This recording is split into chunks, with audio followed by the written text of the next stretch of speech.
বিএনপির স্থায়ী কমিটির সদস্য গয়েশ্বর চন্দ্র রায় বলেছেন, আসন্ন জাতীয় নির্বাচনে বিএনপির বিকল্প কেউ নেই, আর যারা আছেন তারা সাম্প্রদায়িক শক্তি ফ্যাসিবাদের চেয়েও আরও বেশি ভয়ঙ্কর।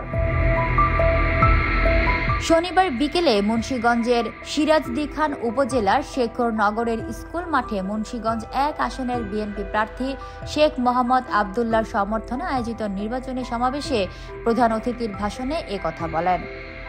রামকৃষ্ণ ভক্ত সেবা সংঘের মুন্সিগঞ্জ জেলা শাখার সভাপতি ও স্থানীয় একটি কলেজের অবসরপ্রাপ্ত অধ্যক্ষ বিশুদ্ধানন্দ চক্রবর্তীর সভাপতিত্বে বক্তব্য রাখেন মুন্সিগঞ্জ ১ আসনের বিএনপি প্রার্থী শেখ মোহাম্মদ আবদুল্লাহ, শ্রীনগর উপজেলা বিএনপির সভাপতি শহীদুল ইসলাম, সাধারণ সম্পাদক হাফিজুল ইসলাম, সিরাজদিখান উপজেলা বিএনপির সাধারণ সম্পাদক হায়দার আলী, জেলা বিএনপির নেতা আনোয়ার হোসেন ও দুলাল দাস প্রমুখ।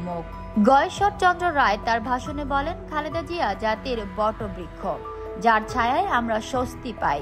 আজকে তার যদি কিছু হয়ে যায়, দেশ সংকটে পড়বে, ভোটের আনন্দ মুছে যাবে।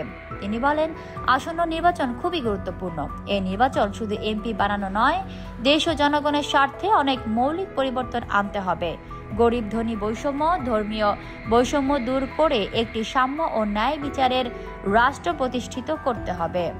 মুন্সিগঞ্জ ১ আসনে বিএনপির মনোনীত প্রার্থীর সমর্থনে সনাতন ধর্মাবলম্বীরা এ সমাবেশ করেছে। আসনটির সিরাজদিখান উপজেলার ইসামতি তীরে শেখনগর রায় বাহাদুর শ্রীনাথ ইনস্টিটিউশন মাঠে শনিবার বিকেলে সমাবেশে সনাতন ধর্মের কয়েক হাজার মানুষ জড়ো হন। সিরাজদিখান উপজেলা ও শ্রীনগর উপজেলার ২৮টি ইউনিয়ন নিয়ে গঠিত মুন্সিগঞ্জ ১ আসন। আসনটির ভোটার সংখ্যা ৫,৩৯,৩০০। এর মধ্যে সনাতন ধর্মাবলম্বী ভোটার ১ লাখের কাছাকাছি। Fatema Tuz Zohra, up to date news, Dhaka.